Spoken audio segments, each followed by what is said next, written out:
Glad you could be here for today's presentation. It's one of the more important aspects of our lives that we're going to talk about, sleep. And yet, as important as it is, it's one of the least understood. But in the last decade or so, there's been a lot of research on sleep, and we now understand much more than we ever understood before. Sleep, we often think of sleep as rest. Because we wake up in the morning rested and refreshed. But the brain isn't actually resting during the time that we're sleeping. It's actually very active. It just has different tasks that it's doing, and these tasks do not want us to be conscious, but unconscious. And so we are asleep during that time, but the brain isn't actually resting. It's working really hard during that time. And if it were not for the work that the brain was doing then, you wouldn't be able to continue with your conscious life in this world for the rest of the coming day. If you live to be 90 years old, you will have spent 30 years of your life unconscious in the state of sleep.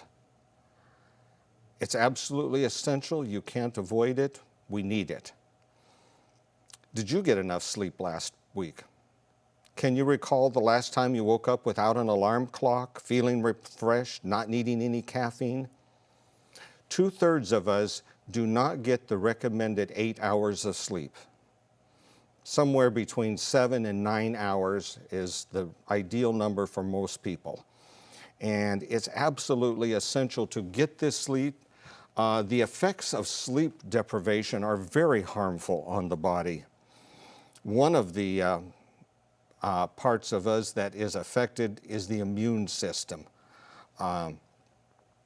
Sleep deprivation demolishes our immune system, sets us up for increased infections. The cells of your immune system need to be refurbished, and they are refurbished during the time of sleep. They need to build up all of the ammunition and supplies to carry on the battle against bacteria and viruses. It's during this time that they make up the various communicator molecules and send the messages back and forth. And so it's absolutely essential if we're going to be successful in fighting off the bacteria and other microbes that can infect us and cause serious harm. We need good, sound sleep, 8 hours of it every night. But it's not only fighting infections.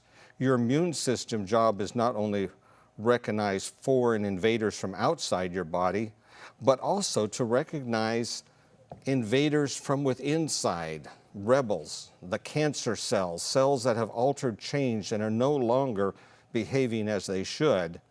The immune system needs to recognize those and destroy them. And if you get a good sleep, usually they're able to carry on that job. We're obviously making cancer cells on a regular basis in our body. The immune system recognizes them and destroys them, and we're okay. It's only when the immune system fails and the cancer can take off and spread and grow that we end up getting diagnosed with cancer down the road. Alzheimer's disease. Sleep deprivation is one of the key lifestyle risk factors determining whether or not you're going to develop Alzheimer's disease. Devastating condition. The brain is broken down and shrinks away, and we lose cognitive function, we lose memory, and not just memory, but all of the other parts of the brain seem to go with it, and eventually we will die, and because we just can't carry on the basic life functions of the body without the brain directing and coordinating those functions. We know that sleep deprivation is one of those risk factors. If you're not getting enough sleep, you are definitely at higher risk for getting Alzheimer's disease. It's a major risk factor in coronary artery disease. Heart attacks, strokes, the #1 cause of death in this country. If you don't want those big tombstones on your EKG here, these big raised tombstones here. Those, what we call a STEMI, an ST elevation MI, from occlusive infarct in one of the arteries of your heart gives that distinctive EKG finding. And you don't want those on your EKG, because if you do, you may also find a tombstone over your grave soon. They go along together there. Sleep deprivation actually increases insulin resistance. In other words, moves you into a pre-diabetic state and can push you on down that road towards diabetes. It's interesting. You can take a group of healthy college students, cut them back on their sleep deprivation so they're getting less than 6 hours of sleep a night, and by the end of 1 week, you can check their blood sugar levels, and they're already going into this, what we would be measured as pre-diabetic. So the metabolism in your body needs sleep to function properly. And not just the metabolism affecting insulin resistance. There's a couple of hormones that control our appetite and how much food we eat: ghrelin and leptin. Ghrelin is a hormone that is released from your stomach. And when your stomach is empty and ready to take another meal, you start putting out ghrelin. Ghrelin says to the rest of the body, hey, it's time to eat, we're empty, we can take another meal here. Leptin has sort of the opposite effect. Leptin is released by your fat cells. And if you've got a lot of fat cells built up, you're going to put out more leptin, and leptin goes and tells the appetite center in the brain, it says, hey, we've got a lot of food stored here, you really don't need to eat right now. But with sleep deprivation, ghrelin goes up, hey, it's time to eat, the stomach's empty. And leptin goes down. It quits saying, hey, we've got plenty of food, and so the brain says, hey, well, we need food and the stomach's empty, I think we're hungry. And it puts out those hunger things, and we move on down that road to obesity, affecting so many people here in this country, and with a lot of serious health consequences associated with obesity there. Sleep deprivation contributes to all major psychiatric conditions, including anxiety, depression, and suicide. If you're not getting enough sleep, you're pushing your brain towards more anxiety, more depression. And it means a lot of the other psychiatric conditions as well are pushed over the edge with sleep deprivation.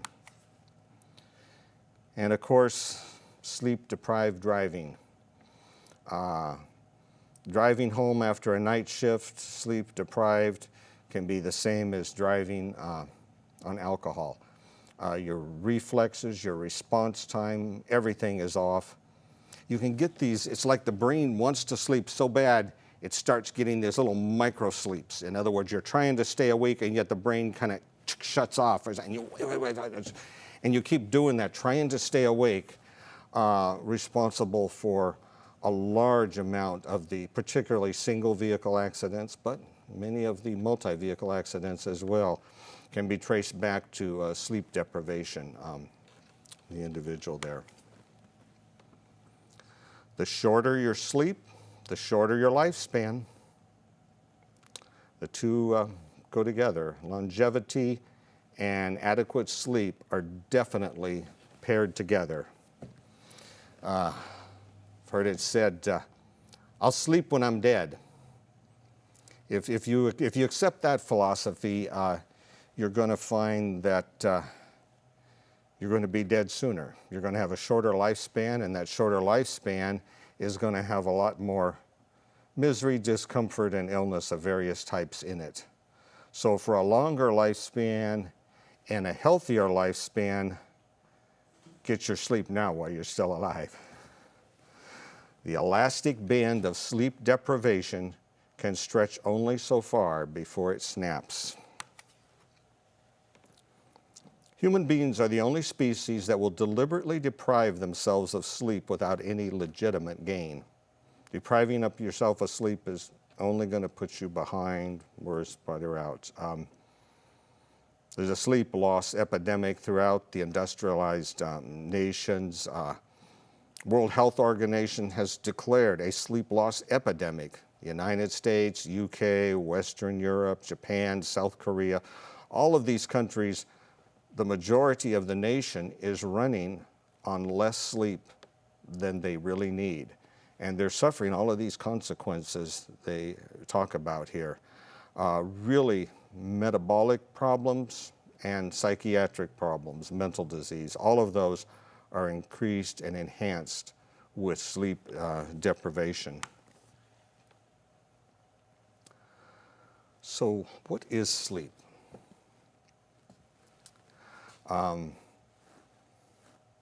You know, we spend all this time sleeping. What happens when we sleep?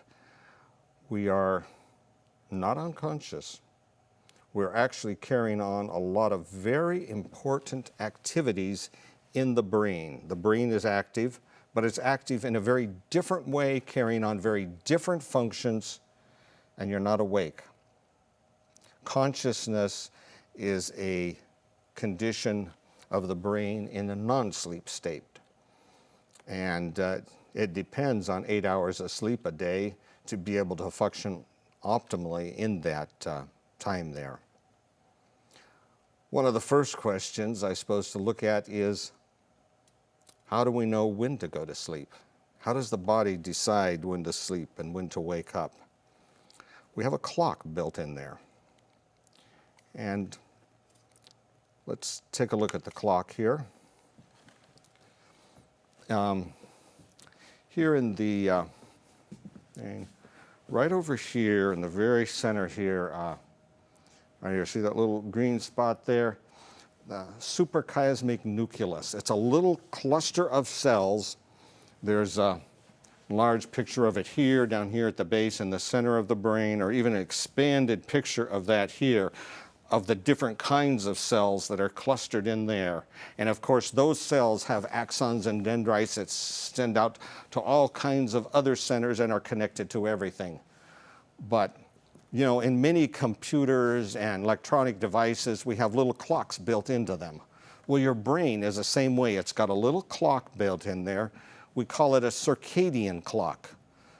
Circadian means circa, approximately, or about, and day. So circadian days, about a day. So this is a 24-hour clock. There's specialized proteins in there that build up and build down, and the rebalance of this oscillating thing, positive and negative feedback, and it builds up and goes down, goes up, and it oscillates in a 24-hour cycle. And what controls how, when and how that is? It's a daylight clock. It's connected to your eye. Now, most of us are familiar with the eye, and the light comes in through the lens, it shines on the back, and we have the retina there. And here's an expanded picture. If you take just a little piece of this retina and expand it here, the light comes in this way, and right at the base right here, there's kind of a reflective layer here to kind of reflect back as much light as possible from the outer surface here.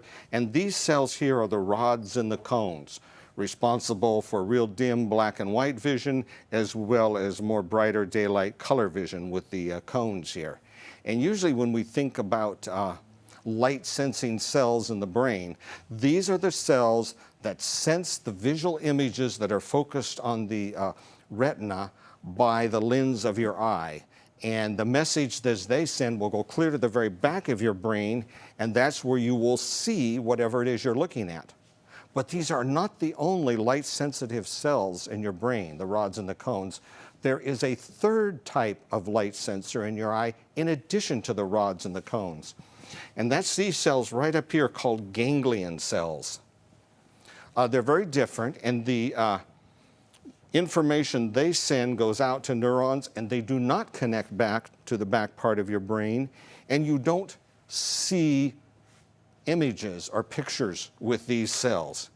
Instead, these cells send their signals of light back to this suprachiasmatic nucleus here.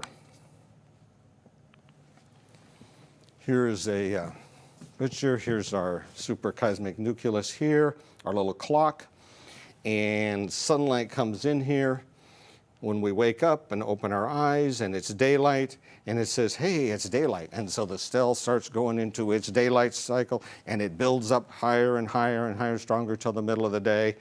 And then as the day wanes and light dims and we move towards night, there's light's not coming in here, it's cooled down, and it knows that it's off here. And it keeps in this daily cycle here, and it's our daily experience of daytime, of sunlight, that keeps the clock running, so our brain knows it's daytime or nighttime. And we were designed to be awake in the daytime and to be asleep at nighttime.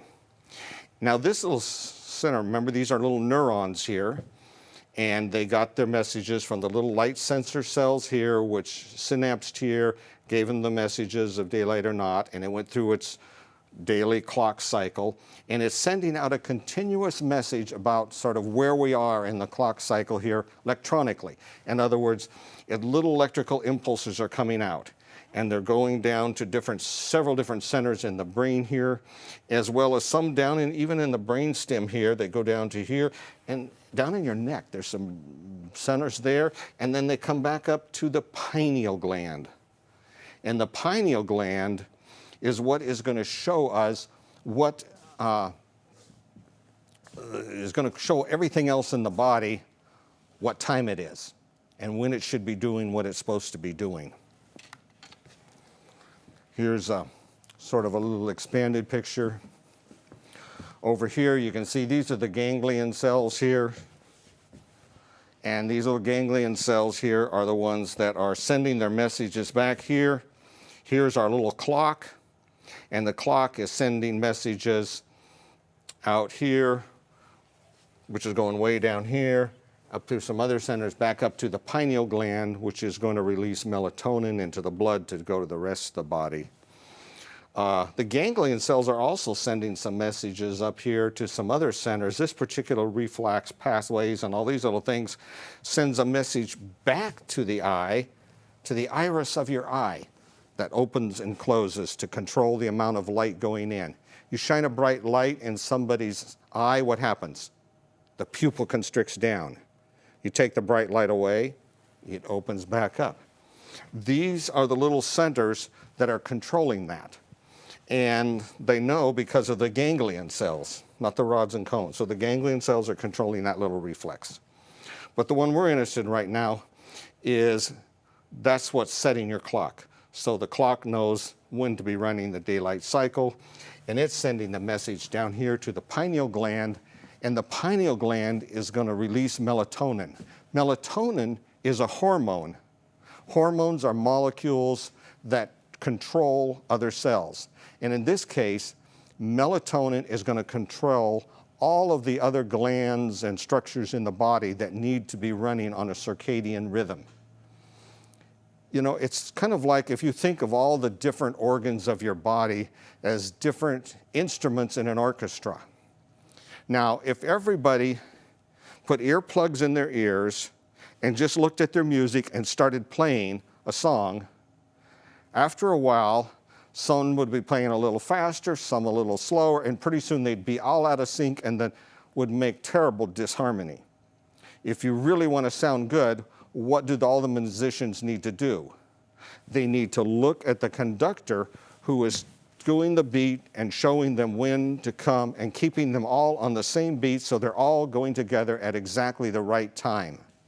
Melatonin is the conductor waving that baton and telling every organ when to do its job. It's like, if you think about it, the different glands put out their hormones at different times. And they know from the melatonin level when it's time for them to do their job. Now, some may come at a different time, just as different instruments may play in different parts and pieces, but they're all watching the conductor, and they know when to come in on their note and play their part based on how the conductor is sending out that signal.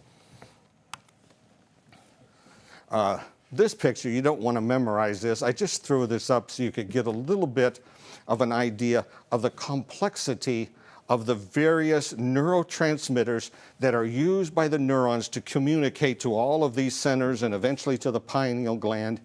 And if you'll notice here, how many of these centers could be related to the action of various drugs. In other words, we use different medications or drugs because they have a biological effect. In other words, they'll go to, like, here you have GABA, gamma-aminobutyric acid, used as a neurotransmitter here, over here, and we're using all these places over here.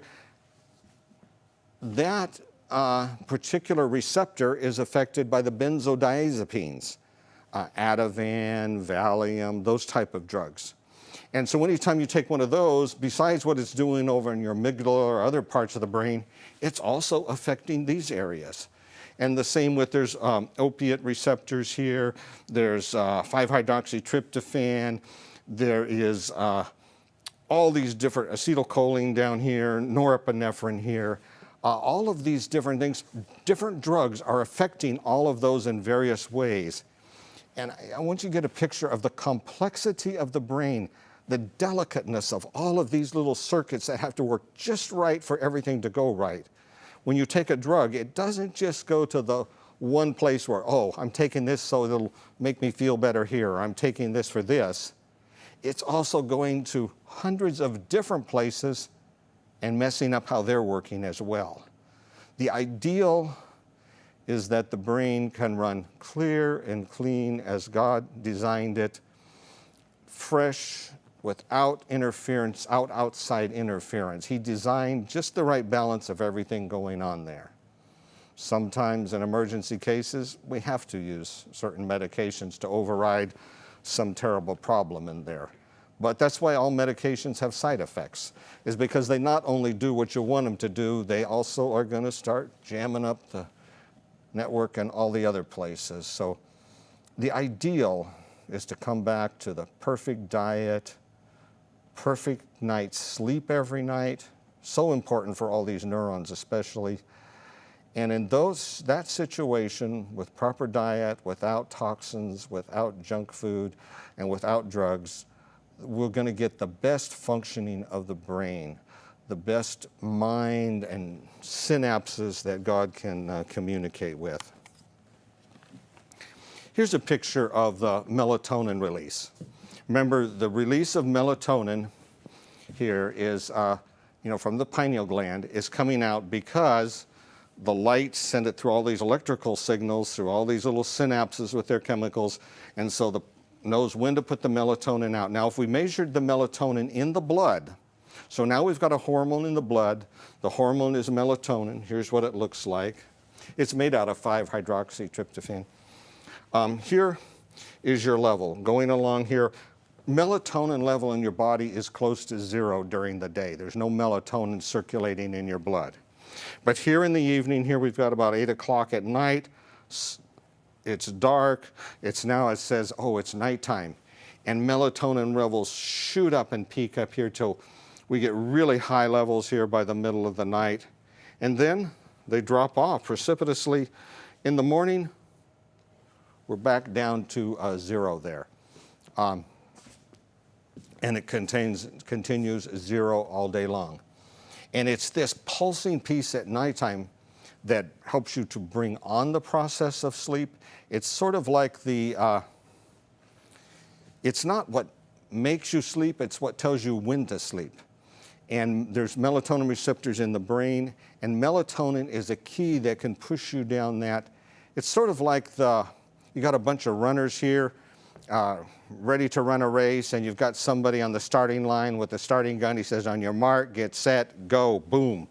Well, melatonin is that firing of that gun, getting everybody moving there on time. Here you can see melatonin controlling the output of cortisol from the adrenal cortex. You'll notice here as the red is the melatonin peaking at night. Notice cortisol is down there. But as the drop in melatonin lets the adrenal gland know, oh, it's time to put out cortisol. So as this drops, it starts pouring out cortisol. Cortisol is going to peak here in the middle of the morning. And cortisol gives you that kind of good top of the morning feeling. Everything's zooming along great now. It was melatonin that put it there at the right time. All of the other hormones in the bodies run on circadian. Your thyroid hormone has a circadian. Here's your body temperature. Notice here, as your melatonin in green there peaks at night, the body temperature drops. It actually goes a few degrees cooler. And that cooling of the body actually induces sleep. It helps. One of the things that helps with sleep, you sleep better in a cool room. You'll sleep better if you're not overheated. And the melatonin is helping to push your body into that by dropping the body's temperature just a little bit there. Melatonin changes with age. That big high peak, that black line up there, is children. Children have the highest melatonin levels. And how much do children sleep? A lot. And they need that sleep. You know that phrase, sleep like a baby? That's melatonin. That's telling the body, hey, you need to sleep, let's turn on sleep, and keeps going. At adolescence, at puberty, there is a drop in that. And now the melatonin peaks every night are not quite as high.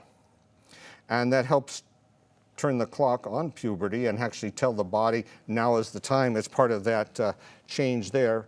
But it also starts running at that level, and that's the ideal level probably for the peak or ideal, or the body's running at its greatest at those levels right there. But as time passes and we get to the 40s and 50s, the level gets lower. Now we might start having, we're not sleeping as well, not as easy to fall asleep. And 50s and 60s, levels are lower. Past 65, I mean, we're way down there, barely peeking out any. In other words, with age, we deteriorate. The amount of melatonin coming out is less and less. This is why we often give a recommendation with age. If there's difficulty sleeping, supplementing with melatonin at bedtime can actually be an excellent to restore that melatonin surge back up to its useful levels there. And so many people recommend melatonin at bedtime.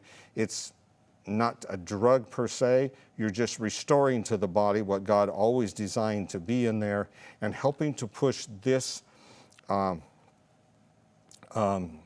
process along into its right, functioning status there. Here's another interesting phenomenon in melatonin.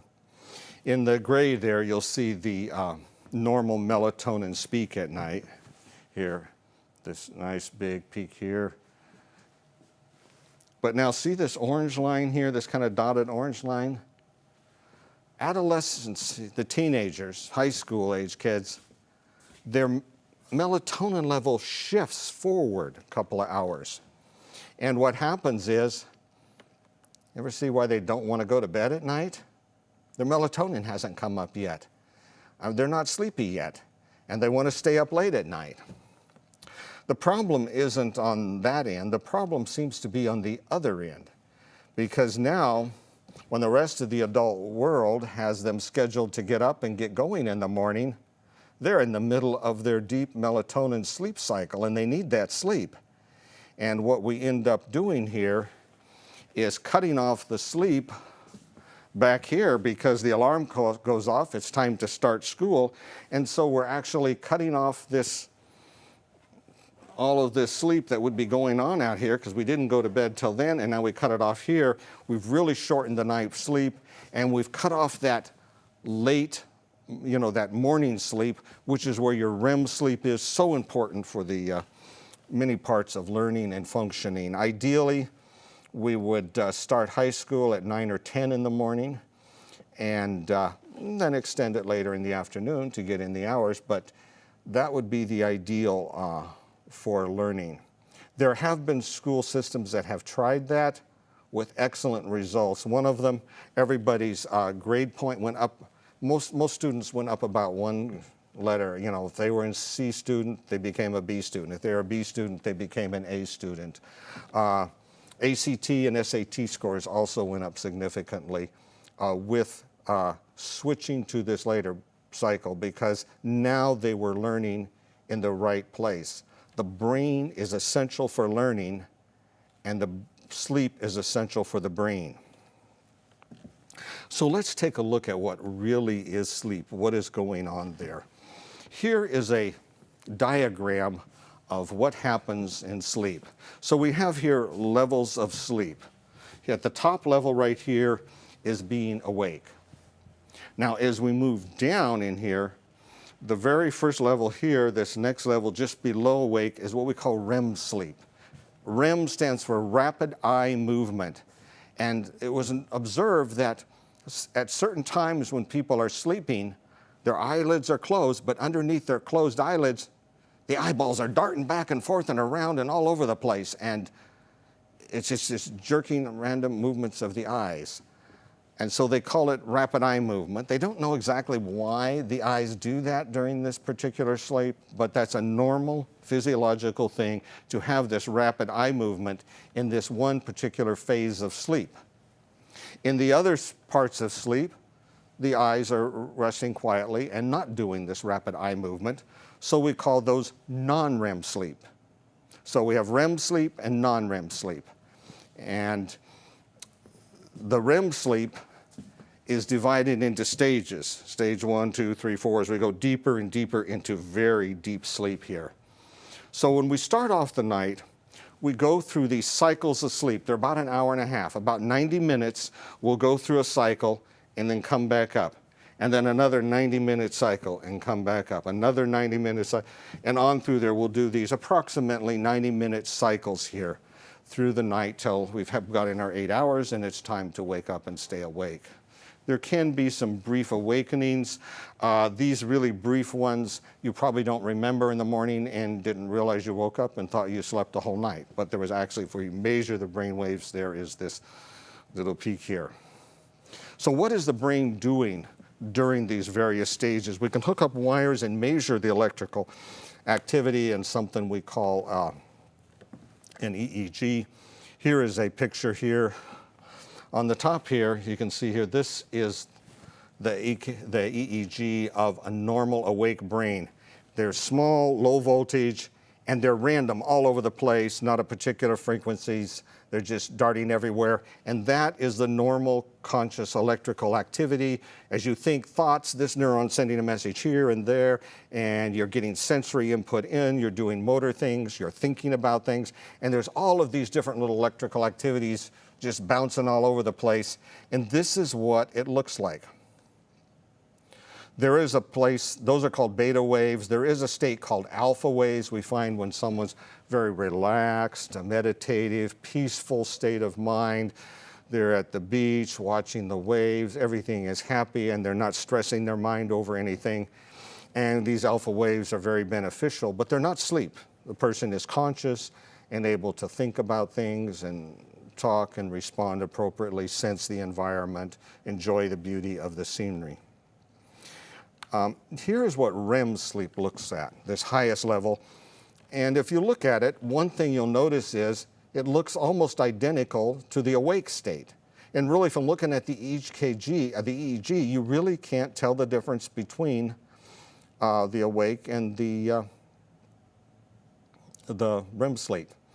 This is where dreaming takes place.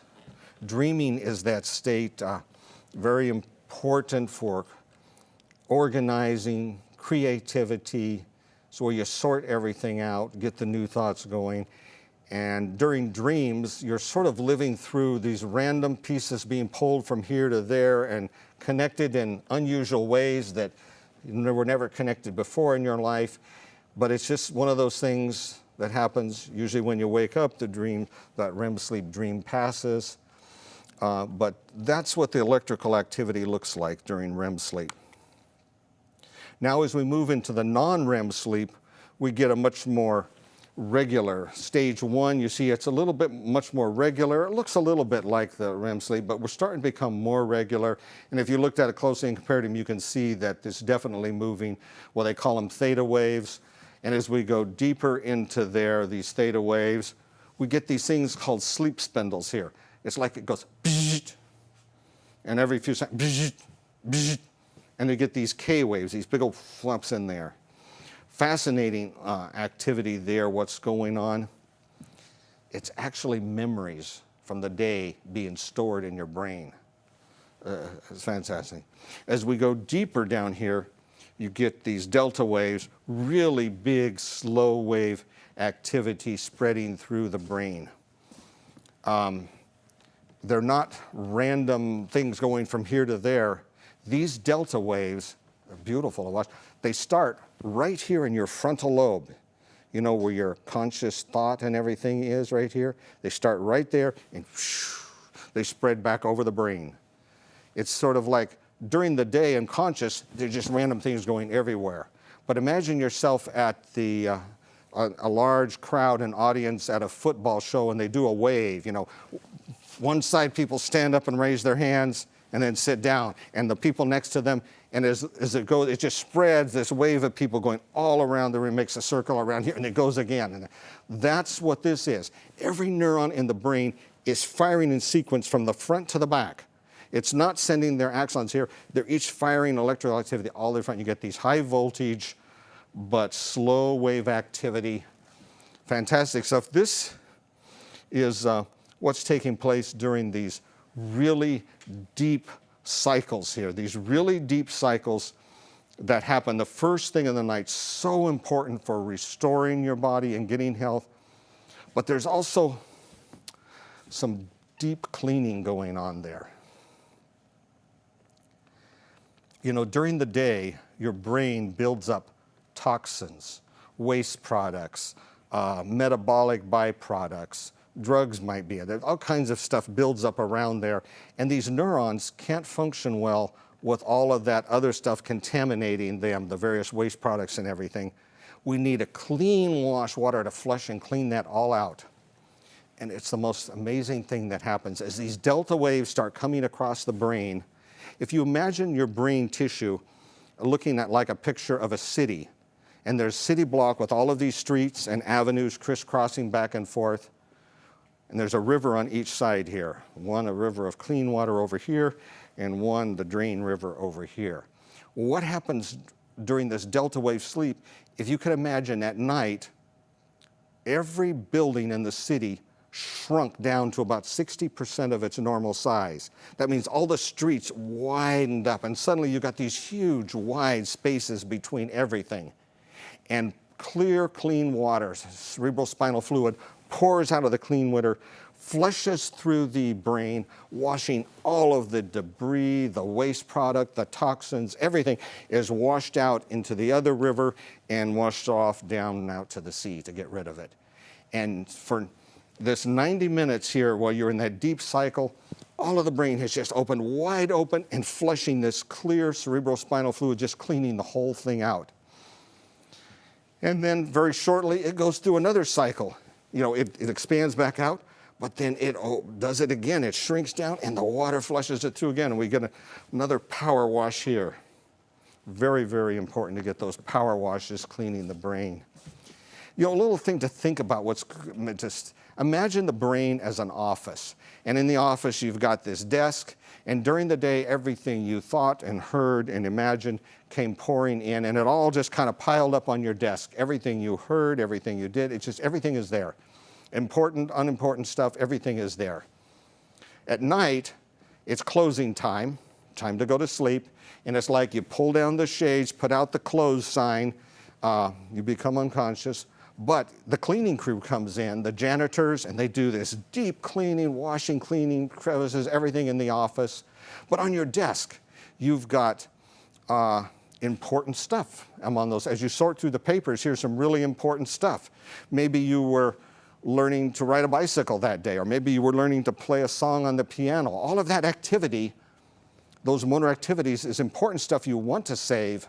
And by the way, your frontal lobe actually controls and sorts out. It knows what's important and what's not.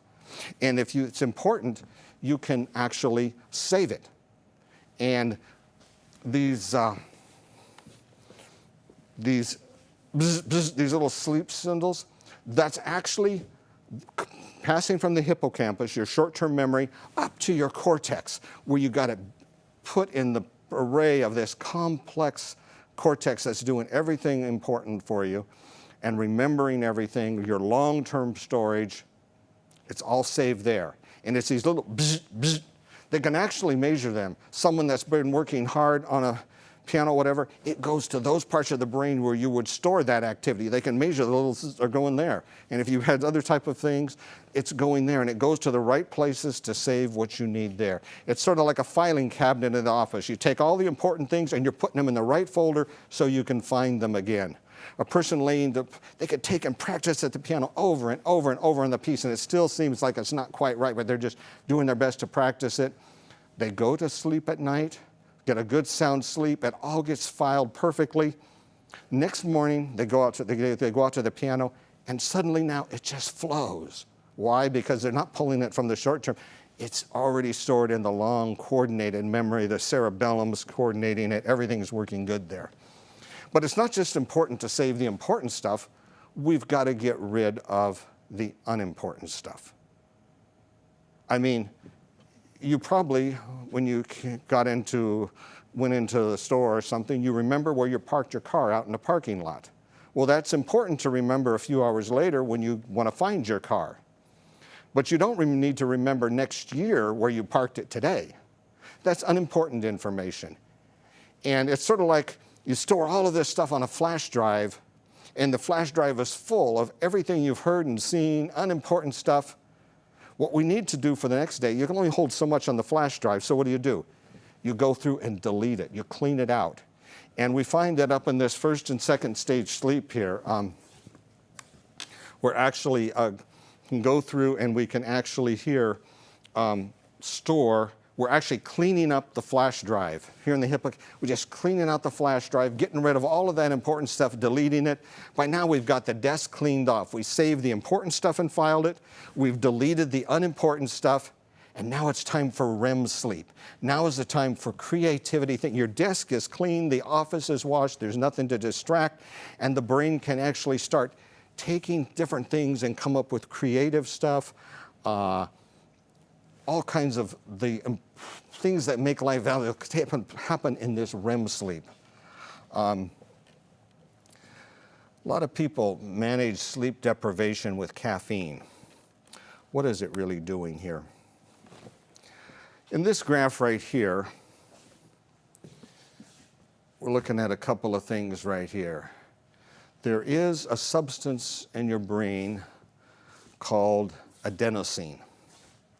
Adenosine builds up starting in the morning. Your adenosine level starts building up, and it builds up through the day in the brain.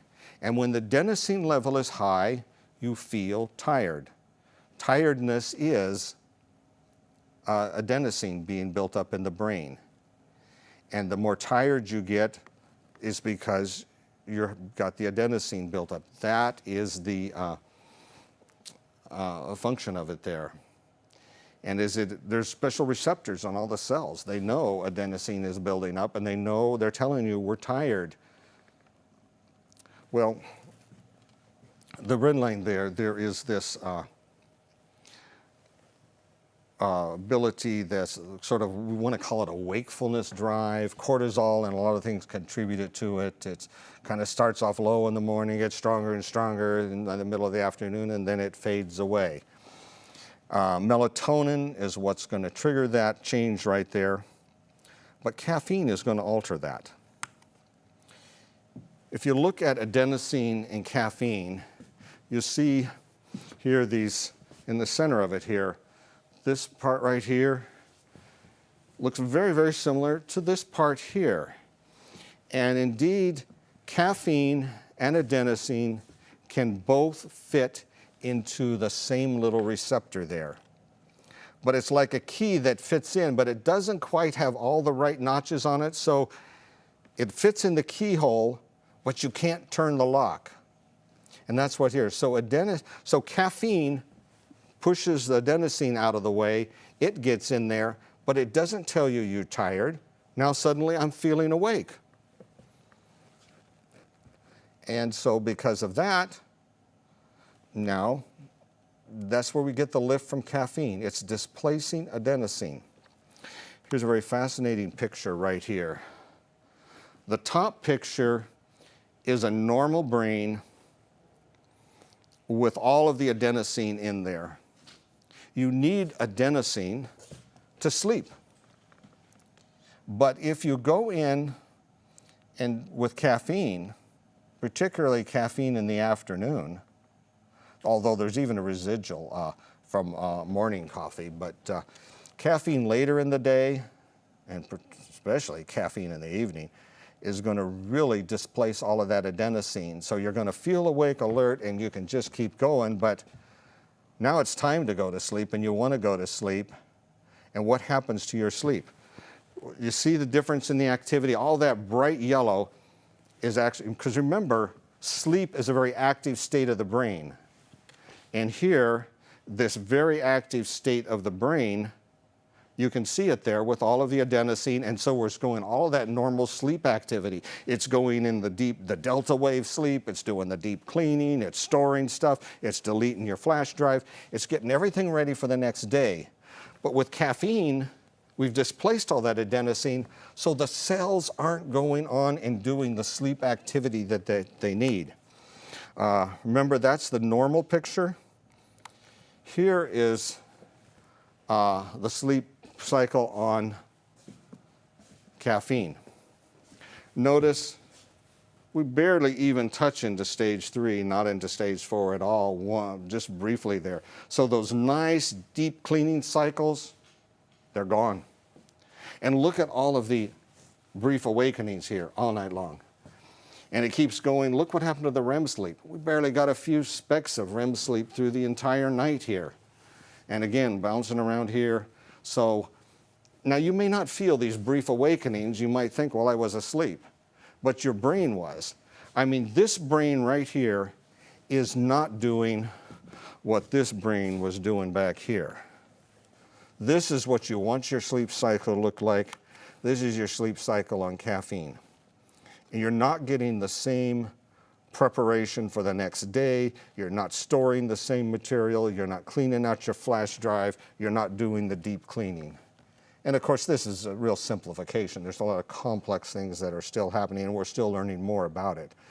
But you can see that caffeine is a real detriment to a normal sleep cycle. If you want to have a brain that's actually going to function right and do everything right, you're going to need to get rid of the caffeine. You know, we've been advised for many decades now that caffeine is something that needs to be eliminated and removed from our diets entirely. You know, it's one of the things we're going to have to do if we want to have a normal, good sleep cycle, if we want to have a normal neurons, if we have a normal functioning cortex, frontal lobes. All of that depends on a good night's sleep. And good night's sleep depends on being caffeine free. Just remember the difference between those two pictures there. What about sleeping pills to help you sleep? Do they overcome caffeine? No. Sleeping pills is sort of like a mild version of general anesthesia. Now, when you go into the operating room and they give you an anesthetic agent to make you unconscious so you don't feel pain, you don't feel the surgery, and the surgeon can go ahead and operate easily and finish his surgery without you being in pain or thrashing around anything, your brain is just turned off. Remember, sleep is a very active state. There's a lot of things happening. Anesthetics go to the neurons and anesthetize them. They put them out. They just knock them out. They stop working there. And in this knockout state, they're not sleeping. They're not doing anything. You're not conscious. You're asleep. But that's what the sleeping pills are doing. So you're not awake, but you're still deprived of sleep. You're not actually getting the sleep because the sleeping pills are just anesthetizing you. What about alcohol? A lot of people think that a glass of wine at bedtime is an ideal way. The nightcap, it gets you ready and helps you fall asleep, and it's just the way to end the day, calm everything down, and put you to sleep. What does alcohol do to the brain? Alcohol is going to just, doesn't it? It's going to put it out. It's like the sleeping pill. Alcohol shuts down the brain, depriving you of sleep, particularly REM sleep. With alcohol, an alcoholic is very, very deprived of REM sleep because it knocks out REM sleep even more than some of the other phases of sleep. There's almost no REM sleep at all in an alcoholic. In the emergency room, we sometimes get alcoholics in various kinds of crisis, what we call acute alcohol withdrawal. They can go into various DTs and stuff. And one of the aspects of acute alcohol withdrawal is hallucinations. Hallucinations, it's like your REM sleep, all of these various, bizarre images and thoughts and things coming together and colliding in various ways. And during the alcohol withdrawal, the brain, which has been so deprived of REM sleep, now the alcohol is off. The alcohol's all worn off, and now they're in this withdrawal state. And it's like the brain says, we're going to catch up on REM sleep. And it starts going into REM sleep while they're still awake. And they're seeing people that aren't there, and snakes crawling up the wall, and spiders crawling across their bed, and all kinds of stuff like that. And it's a very dysphoric type of REM that's coming back there while they're awake in these hallucinations. And we usually give people sedatives to put the brain out because these are so harmful. Of course, with the alcohol withdrawal, they can go into seizures and a lot of other things, so we want to usually knock that down and prevent that. But alcohol is really not the choice if you want a good night's sleep. I know it's not the popular culture right now, but the reality is alcohol will not give you the sleep you need. What are the things that can help you get the sleep you need? Adequate exercise during the day. Many of us go to bed, we're exhausted mentally, but we physically haven't had the exercise. You need a good workout at the gym, or if you've got a physical job, you've got a real blessing there. Physical exercise of an adequate amount during the day. When you come up to bedtime, the muscles and the other parts of the body are tired enough that they're going to say, okay, we're ready to shift into sleep, and the brain in synchrony with that says, yeah, let's go to sleep now. And the various parts all come together, give you really good sound sleep if you've had enough exercise. Going to bed on an empty stomach is important. If you just go and have a large meal and you haven't digested that meal yet, well, the brain is sending all these messages down through various ganglions, and now we've got to work on the stomach, put out the digestion. You're doing all of this work down here, and it's like, hey, the brain controls all of that. You know, you don't decide when to contract your stomach. Your brain decides that. You don't decide when to move it down the intestines. You don't decide when to go into the colon. You know, you don't decide all these things. They're all done automatically by your brain. But right now we want the brain to go in a sleep cycle. Well, that sleep cycle is going to be mixed up because the stomach's telling us, hey, we got this load of food, we got to do something with it here. And it's sending messages up. And so there's this conflict of the digestive system telling the brain, hey, we can't go to sleep. You got to keep processing this. And the brain saying, okay, well, we'll send you something there. The sleep cycle on there is not, going to be as good in that condition there. Cool, dark, lack of things breaking into it to interrupt it. If you'd like to read some more about this, is an excellent book, came out about a year ago, Why We Sleep. Matthew Walker is a PhD who specializes in sleep studies. He is one of the scientists that has discovered much of the recent information about what's happening during the time we sleep has been through a lot of his work, but he's put together a very readable book here that was really, if you're interested to know more about sleep, I would highly recommend that as a something valuable there. A final thought here. The delicate nerves of the brain are the only channel through which God communicates with man. If you think about that for a minute, we want all of those neurons in the brain to be doing exactly what God designed them to do. And one of those things is going to be able to commune with God.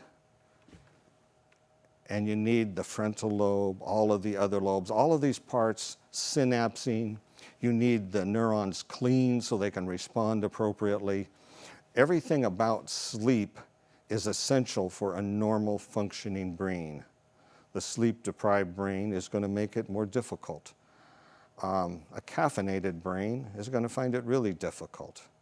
An alcohol brain that's intoxicated, a brain with various mind-altering drugs, sleeping pill, all of these things that come on that will alter the functioning of the neurons in the brain are disturbing that delicate balance in there. Remember, there's different little neurotransmitters all over the place connecting all of the parts of the brain. We want our brains to be as clear and finely tuned and as ready as they can be to be sensitive to the voice of God speaking to us. We want to have a clear mind to pray, to think, to put our thoughts together. Well, we need to have stored the important stuff, cleaned out the unimportant stuff. We want the creative parts of the mind working well. And now God's got a temple that he can come and dwell in. The door to the tabernacle is inside you. God's placed it there. That's the temple he dwells in. It's in this brain with these neurons. And sleep, my prayer is that you will have sleep, a sound sleep and a clear mind, and God will bless you by communicating with you.